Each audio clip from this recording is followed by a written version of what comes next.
Hello, welcome to APSC group 1 series. ఈరోజు మనం first topic pre historic period in India గురించి నేర్చుకుందాం. ఈ సిరీస్ అంతా కూడా ఇంట్రడక్షన్, బాడీ అండ్ కంక్లూజన్ ఫార్మాట్లోనే ఉంటుంది. ఓకేనా? అందరూ బుక్స్ చదువుతారు, సిలబస్ కాపీ చదువుతారు, కానీ ప్రీవియస్ ఇయర్స్ క్వశ్చన్స్ని బేస్ చేసుకొని ఎలా డైమెన్షన్స్ని ఫ్రేమ్ చేసుకోవాలి, ఒక క్వశ్చన్ ఇస్తే దానికి ఇంట్రడక్షన్ ఎట్లా రాయాలి, బాడీ ఎట్లా రాయాలని చాలా మందికి తెలియదు. సో ఆ ప్రాబ్లమ్ని సాల్వ్ చేయడం కోసమే ఈ సిరీస్ అనేది స్టార్ట్ చేస్తున్నాం.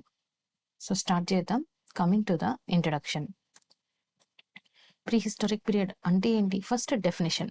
ఓకేనా? First line is the definition. Pre historic period అంటే ఏంటి?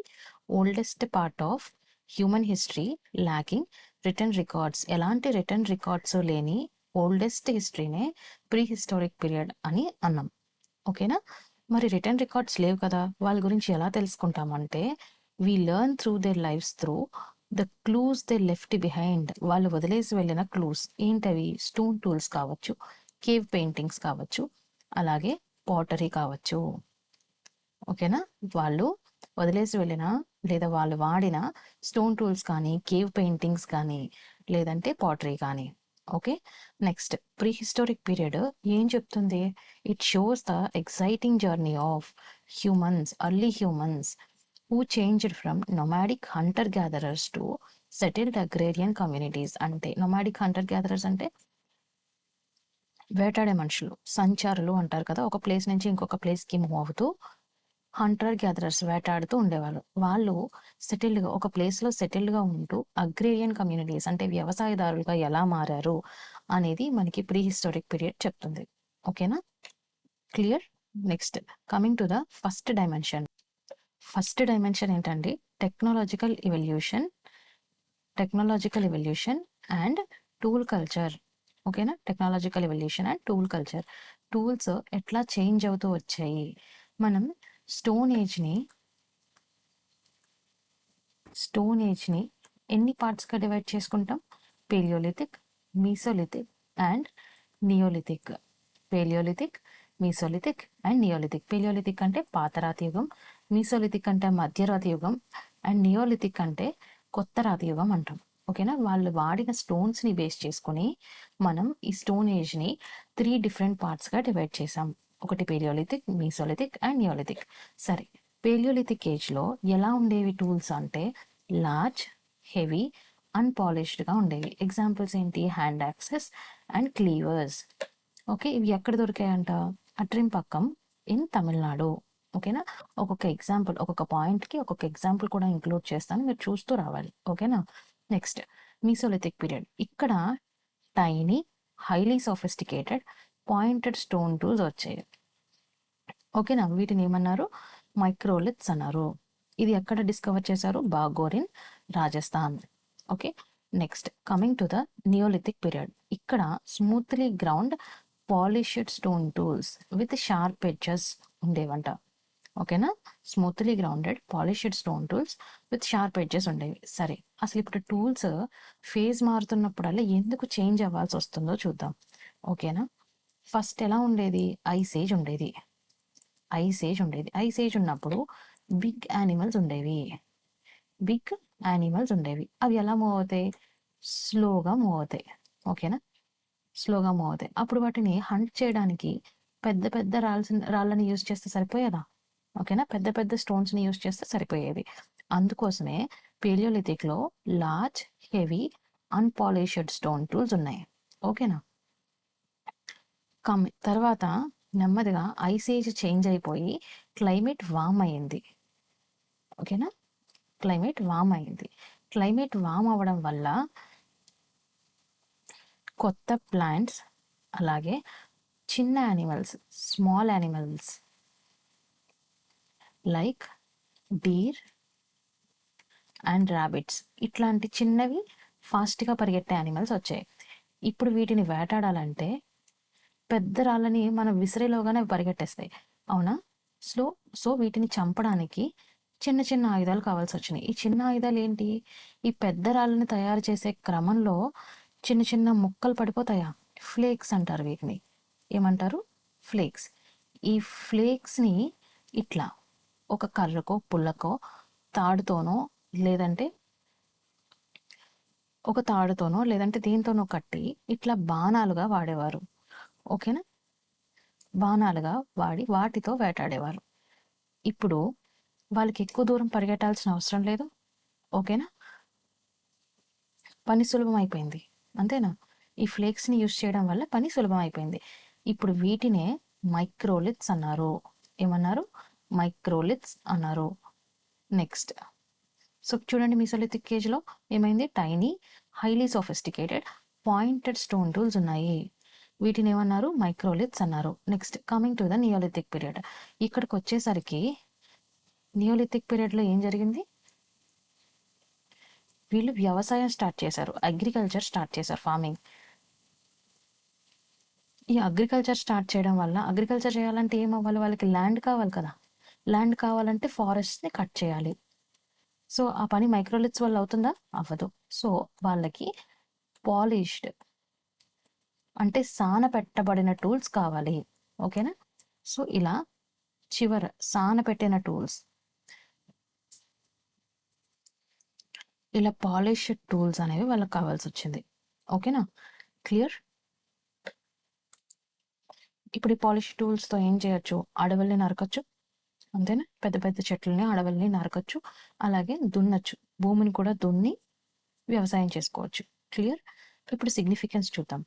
ఇలా టూల్స్ని మార్చుకోవడం వల్ల వాళ్ళకి ఎన్విరాన్మెంట్ చేంజ్ అయినా కూడా సర్వైవ్ అవ్వడానికి హెల్ప్ అయింది. ఓకేనా?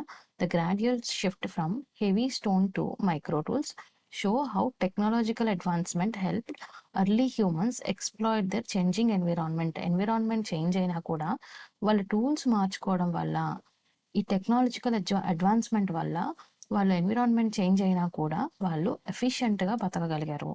Clear? Okay. Tools, technological evolution and tool culture clear కదా. Coming to the next dimension, that is subsistence revolution. Subsistence అంటే ఏంటి? జీవనోపాధి. ఓకేనా? జీవనోపాధి. పేలియోలిథిక్ ఏజ్లో జీవనోపాధి ఎలా ఉండేది? వాళ్ళకి గ్రో చేయడం తెలియదు. కంప్లీట్గా absolute dependence on hunting wild animals and gathering wild plants because they don't know how to grow food. వాళ్ళకి అసలు ఫుడ్ని ఎలా గ్రో చేయాలో తెలియదు. ఓకేనా? నెక్స్ట్, మీసోలిథిక్ ఏజ్కి వచ్చేసరికి ఏమైంది? ప్లాంట్స్ అయితే వాళ్ళు అడవుల నుంచి తెచ్చుకుంటున్నారు, కానీ ఫుడ్ అయితే ప్లాంట్స్ అయితే వాళ్ళు అడవుల నుంచి తెచ్చుకుంటున్నారు, కానీ వాళ్ళు నొమాడిక్ పీపుల్. ఒక చోట నుంచి ఇంకో చోటికి మూవ్ అయ్యేటప్పుడు యానిమల్స్ని వేటాడడం కష్టంగా అనిపించేది, కాబట్టి యానిమల్స్ని డొమెస్టికేట్ చేసుకోవడం అంటే పెంచుకోవడం మొదలుపెట్టారు. ఓకేనా? యానిమల్స్ని పెంచుకోవడం మొదలుపెట్టారు. Clear? Like dogs, sheep and goats. Okay. Next, coming to the neolithic revolution. ఇది రెవల్యూషన్ అంటున్నాం. చూడండి ఇక్కడ రెవల్యూషన్. ఇక్కడ ఏం జరిగిందంటే intentional agriculture and crop cultivation. ఇక్కడ ఇంటెన్షనల్గా వాళ్ళు వ్యవసాయం చేశారు. ఓకేనా? ఇది ఏం చేసింది? వాళ్ళకి సర్ప్లస్ ఫుడ్ ప్రొడ్యూస్ చేయడానికి హెల్ప్ అయింది. ఏమైంది? సర్ప్లస్ ఫుడ్ అనేది ప్రొడ్యూస్ అయింది. నెక్స్ట్, ఇప్పుడు దీని ఇంపాక్ట్ ఏంటో చూద్దాం. ఫుడ్ హంటింగ్ దగ్గర నుంచి ఫుడ్ ప్రొడక్షన్కి వాళ్ళు మారారు. అంతేనా? సో ఫుడ్ ప్రొడక్షన్ చేసినప్పుడు, వ్యవసాయం చేసినప్పుడు ఆ క్రాప్ని కాపాడుకోవాలి. సో వాళ్ళు ఏం చేశారు? దాన్ని కాపాడుకోవడం కోసం పర్మనెంట్ హౌసెస్ని, వాళ్ళ అగ్రికల్చర్ ఫీల్డ్స్కి దగ్గరలో పర్మనెంట్ హౌసెస్ని బిల్డ్ చేసుకున్నారు. ఓకేనా? వాళ్ళ అగ్రికల్చర్ ఫీల్డ్స్కి దగ్గరలో పర్మనెంట్ హౌసెస్ని బిల్డ్ చేసుకున్నారు. ఇవి ఎక్కడ చూడొచ్చు మనం? ఇనామ్గావ్ ఇన్ మహారాష్ట్ర. ఇక్కడ వాళ్ళు బిల్డ్ చేసుకున్న సర్క్యులర్ మడ్ హౌసెస్ని చూడొచ్చు. నెక్స్ట్, సోషల్ సిగ్నిఫికెన్స్ ఏంటి? ఫుడ్ సర్ప్లస్ అయ్యింది. సో దీనివల్ల ఇంపాక్ట్ ఏంటి? ఫుడ్ సర్ప్లస్ అయింది. So humans do other jobs. వాళ్ళు అదర్ జాబ్స్ చేసుకోవడం. ఇప్పుడు ఏ రోజు ఫుడ్ ఆ రోజు వేటాడాల్సిన అవసరం లేదు, ఏ రోజు ఫుడ్ ఆ రోజు వెతుక్కోవాల్సిన అవసరం లేదు. వాళ్ళే ఫుడ్ని పండించుకుంటున్నారు. సో ఇప్పుడు ఏం చేయొచ్చు? వాళ్ళు అదర్ జాబ్స్లో కాన్సన్ట్రేట్ చేశారు, like pottery, tool making, leading to early division of labour. ఈ ఫుడ్ ప్రొడక్షన్ వల్ల, ఫుడ్ సర్ప్లస్ వల్ల ఏమైంది? అదర్ జాబ్స్ వచ్చాయి. అదర్ జాబ్స్ ఏంటి, ఎందుకు వచ్చాయో కూడా చూద్దాం. ఫుడ్ సర్ప్లస్ వచ్చింది, ఇప్పుడు దాన్ని స్టోర్ చేసుకోవాలి. స్టోర్ చేసుకోవడం కోసం పాటరీని ఇన్వెంట్ చేశారు. నెక్స్ట్, అండ్ టూల్ మేకింగ్, వ్యవసాయం చేయాలి. అగ్రికల్చర్ కోసం టూల్ మేకింగ్. ఈ రెండు ఇప్పుడు అదర్ జాబ్స్ ఏనా? అంతేనా? Yes, clear. ఒక్కసారి సబ్సిస్టెన్స్ ఒకసారి చూసేద్దాం. పెళ్ళి ఎత్తికేజ్లో వాళ్ళకి అసలు hunting wild animals and absolute dependence on wild plants, వాళ్ళకి అసలు ఫుడ్ గ్రో చేసుకోవడమే తెలియదు. నెక్స్ట్ మీసోలిథిక్ ఏజ్ వచ్చేసరికి డొమెస్టికేషన్ ఆఫ్ యానిమల్స్ అనేవి నేర్చుకున్నారు, like dogs, sheep and goats. Next neolithic revolution వచ్చేసరికి ఇది రివల్యూషన్ అంటారు, ఎందుకంటే వీళ్ళు ఇంటెన్షనల్గా అగ్రికల్చర్ చేయడం స్టార్ట్ చేశారు. ఓకేనా? దీనివల్ల వచ్చిన ఇంపాక్ట్ ఏంటి? ఫుడ్ సర్ప్లస్ వచ్చింది. ఫుడ్ సర్ప్లస్ వల్ల అదర్ జాబ్స్ క్రియేట్ అయ్యాయి. ఏంటి? దాన్ని స్టోర్ చేసుకోవడానికి పాటరీ, అలాగే అగ్రికల్చర్ చేయడానికి tool making. Clear? Next coming to the third dimension. అసలు ఈ టూల్స్ చేంజ్ అవ్వడానికి క్లైమేట్ చేంజ్ అయ్యిందని మనం చెప్పుకున్నాం కదా. అసలు క్లైమేట్ ఇంపాక్ట్ ఏంటి, ఆ ఎన్విరాన్మెంట్కి వీళ్ళు ఎలా అడాప్ట్ అయ్యారనేది మనం ఈ థర్డ్ డైమెన్షన్లో చూద్దాం. క్లైమేట్ ఇంపాక్ట్ ఏంటి? Okay, coming to the climate impact. స్టార్టింగ్లో ఏముండేదండి? ఐస్ ఏజ్ కోల్డ్ ఉండేది. సో ఇక్కడ ఏముండేది? ఫ్రీజింగ్ కోల్డ్ ఉండేది. ఏముండేది? ఫ్రీజింగ్ కోల్డ్ ఉండేది. సో ఇక్కడ ఏమైందంటే దీన్ని ప్లీస్టోసీన్ ఎపాక్ అంటారు. ఓకే, ఈ చల్లని వాతావరణంలో మనుషులు బయటికి రావడానికి ఉండేదే కాదు. They have to live in caves, వాళ్ళు గుహల్లోనే ఉండిపోవాల్సి వచ్చేది. అలాగే పెద్ద పెద్ద యానిమల్స్ని హంట్ చేసి వాటి చర్మాన్ని కప్పుకోవడానికి, వాటి మాంసాన్ని తినడానికి యూజ్ చేసుకునేవారు. ఓకే, తర్వాత ఏమైంది? Big warming. సడన్ కాదు, gradual shift of the climate from ice age నుంచి వామ్గా కన్వర్ట్ అయ్యింది. ఓకే, దీన్ని హోలోసిన్ ఎపోక్ అన్నారు. ఓకే, హోలోసిన్ ఎపోక్ అన్నారు. ఇక్కడ ఐస్ అంతా మెల్ట్ అయిపోయి ఏమైంది? Vast green grasslands form అయ్యాయి. ఈ గ్రీన్ గ్రాస్ ల్యాండ్స్ వల్ల న్యూ యానిమల్స్ అపియర్ అయ్యాయి, లైక్ డియర్ అండ్ ర్యాబిట్స్. ఇప్పుడు వీటిని వేటాడడానికి ఇందాక మనం ఏం చెప్పుకున్నాం? మైక్రోలిత్స్ని ఇన్వెంట్ చేశారని చెప్పుకున్నామా? సో ఈ క్లైమేట్ చేంజ్ వల్ల కొత్త ఫ్లోరా అండ్ కొత్త ఫానా, ఫ్లోరా అంటే ప్లాంట్స్, ఫానా అంటే యానిమల్స్, ఇవి పుట్టుకొచ్చాయి. ఓకేనా? సో ఈ చిన్న చిన్న యానిమల్స్, ఈ కొత్త ప్లాంట్స్ ఏమయ్యాయంటే ఈ పీపుల్ బెటర్గా సర్వైవ్ అవ్వడానికి it helped ecologically possible, permanent సెటిల్మెంట్స్ని ఇకలాజికల్లీ పాసిబుల్ చేసాయి. ఓకేనా? ఇంటెన్షనల్ ఈ కొత్త ఫ్లోరా అండ్ కొత్త ఫానా, కొత్త యానిమల్స్ అండ్ కొత్త ప్లాంట్స్ ఏం చేశాయంటే వీళ్ళు ఇంటెన్షనల్గా అగ్రికల్చర్ చేయడం స్టార్ట్ చేశారు కదా, దీన్ని పాసిబుల్ చేసాయి అని చెప్తున్నారు. Okay, clear? Next coming to the evolution, next dimension, evolution of social structures and settled life. ఓకేనా? Social structures and settled life ఎలా వచ్చాయో చూద్దాం. నొమాడిక్ లైఫ్ ఎండ్ అయిపోయింది, వ్యవసాయం స్టార్ట్ చేశారు. సో వాళ్ళు పర్మనెంట్గా సెటిల్మెంట్స్ ఫామ్ చేసుకోవాల్సి వచ్చింది. సో నొమాడిక్ లైఫ్ ఎండ్ అయిపోయింది. ఓకే,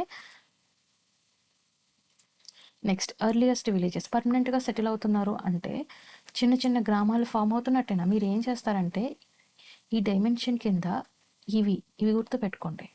ఇవి జస్ట్ మీకు సెంటెన్స్ ఫార్మేషన్ తెలియదు కాబట్టి ఆ సెంటెన్స్ ఫార్మేషన్ కోసం ఈ లైన్స్ ఇచ్చాను, కానీ మీరు గుర్తుపెట్టుకోవాల్సింది ఇవి మాత్రమే. ఈ సబ్ హెడ్డింగ్స్ని గుర్తుపెట్టుకోండి.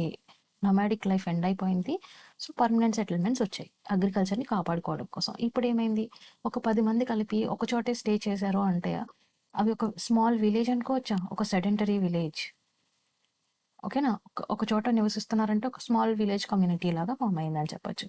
ఓకే, ఇప్పుడు ఒకే చోట నివసిస్తున్నారు అంటే వాళ్ళకి ఈ ప్లేస్లో నేను ఫార్మింగ్ చేసుకుంటాను, ఈ ప్లేస్లో నువ్వు ఫార్మింగ్ చేసుకో, ఈ ప్లేస్లో నేను ఉంటాను, ఈ ప్లేస్లో నువ్వు ఉండు అనేది వచ్చినప్పుడు ఏమైంది?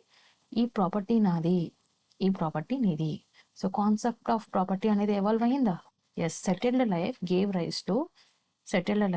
Rice to concept of settled life gives rise to concept of property. Next, division of labor. ఇప్పుడు అగ్రికల్చర్ సర్ప్లస్ వచ్చింది. సో ప్రతి ఒక్కళ్ళు ఫార్మింగ్ చేయాల్సిన అవసరం లేదు ఇప్పుడు, అంతేనా? ఫార్మింగ్ అందరూ చేయాల్సిన అవసరం లేదు. సో కొంతమంది ఏం చేయడం స్టార్ట్ చేశారు? కుండల్ని తయారు ఆ ఫామ్ చేసిన ప్రోడక్ట్ని, లైక్ ఆ సర్ప్లస్ ఫుడ్ని స్టోర్ చేసుకోవడానికి కొంతమంది కుండలు తయారు చేసేవాళ్ళు, కొంతమంది అగ్రికల్చర్కి యూజ్ అయ్యే టూల్స్ని తయారు చేసేవాళ్ళు. ఓకేనా? కొంతమంది కుండల్ని తయారు చేసేవారు, కొంతమంది అగ్రికల్చర్కి యూజ్ అయ్యే టూల్స్ని తయారు చేసేవాళ్ళు. So division of labour, agriculture ఒకటే కాదు, ఇప్పుడు అదర్ డివిజన్స్ ఏంటి, pottery and tool making. Division of labour అనేది వచ్చిందా. Next social stratification. Okay, social stratification, having more wealth దాన్ అదర్స్. ఒకరికి వ్యవసాయం చేస్తే బాగా కలిసి రావచ్చు, ఒకరికి బాగా పంటలు పండొచ్చు, లేదంటే ఒకరికి ఇంకా బెటర్ పాటరీ తయారు చేయొచ్చు, బెటర్ టూల్స్ తయారు చేయొచ్చు. అలాంటప్పుడు వాళ్ళ దగ్గర ఎక్కువ డబ్బు ఉండొచ్చు, డబ్బు కాదు, ఆ టైంలో బాటర్ సిస్టమ్ ఉండేది. ఓకేనా, ఎక్కువ వెల్త్ ఉండొచ్చు. Wealth is nothing but more number of pots, more number of tools or more number of food, more amount of food. ఇట్లా మోర్ వెల్త్ ఉండడం వల్ల early tribal organisations, early social stratification అనేది form అయింది. ఓకేనా, higher status ఉన్న వాళ్ళు, ఇక్కడ status అనేది వచ్చింది అని చెప్తున్నారు మోస్ట్లీ. ఓకేనా, హయ్యర్ స్టేటస్ అనేది వచ్చింది. దీనికి ఎగ్జాంపుల్ ఏంటి, కొంతమంది రిచర్ పీపుల్ బరియల్స్లో కాపర్ ఐటమ్స్ కనిపించాయంట. ఎక్కడ, జార్వేలో. ఓకేనా, సో ఆ టైంలోనే ఇట్లాంటి high and rich and poor, లేదా ఉండడం లేకపోవడం అనే సోషల్ స్ట్రాటిఫికేషన్ ఉంది అని చెప్తున్నారు. దీనికి ఎగ్జాంపుల్స్ ఇచ్చాను నేను ప్రతిదానికి, ఒకసారి చూడండి. Next coming to the pre historic art and cognitive development. So వాళ్ళు ప్రీ హిస్టారిక్ ఆర్ట్ ఎట్లా ఉండేది అండ్ కాగ్నిటివ్ డెవలప్మెంట్ ఎట్లా ఉంది. ప్రీ హిస్టారిక్ ఆర్ట్ అంటే వాళ్ళ ఆర్ట్ ఎట్లా ఉండేది, వాళ్ళకి ఆ టైంలో భాష లేదు, so creative expressions,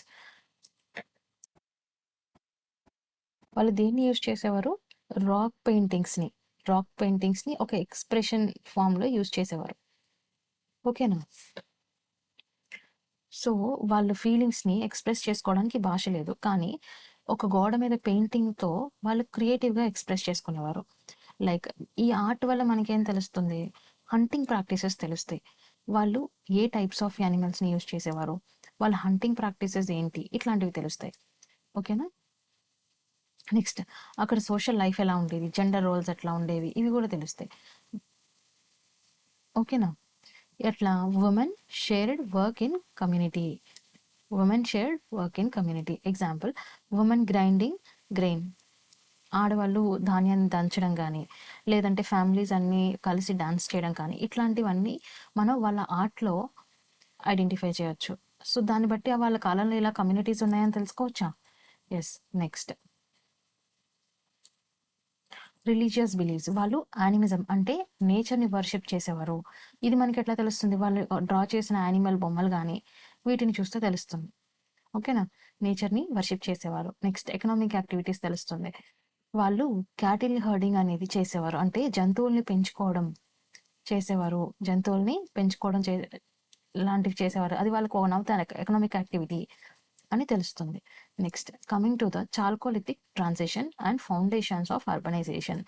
chalcolithic transition, ఇందాక వరకు ఏం చెప్పుకున్నాం, స్టోన్ ఏజ్ గురించి మాట్లాడుకున్నాం కదా, ఇప్పుడు చాల్కోలిథిక్ ట్రాన్సిషన్.